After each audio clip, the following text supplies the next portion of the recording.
আসসালামু আলাইকুম। আজকে সম্পূর্ণ কাজটা কমপ্লিট করলাম। আমাদের এক বড় ভাই আশিস ভাই, তার বাড়িতেই কাজটা করলাম।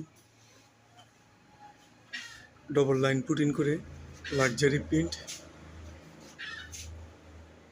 আর বাইরে হচ্ছে এন্টি ডার্ক লং লাইফ 3 সিটের কাজটা। কাজটা অনেক সুন্দর হয়েছে, এবং কাজটা কেমন হয়েছে সব একটু কমেন্ট করে জানাবেন। এবং যারা যারা রঙের কাজ করতে ইচ্ছুক, আমাদের নাম্বার নিচে দেওয়া আছে, আমাদের সাথে যোগাযোগ করবেন।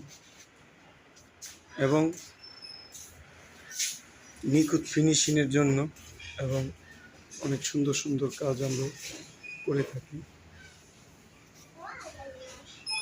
যারা যারা বিল্ডিং দালান কোঠা রং করাতে ইচ্ছুক, নিচে নাম্বার দেওয়া আছে, আমাদের সাথে যোগাযোগ করবেন।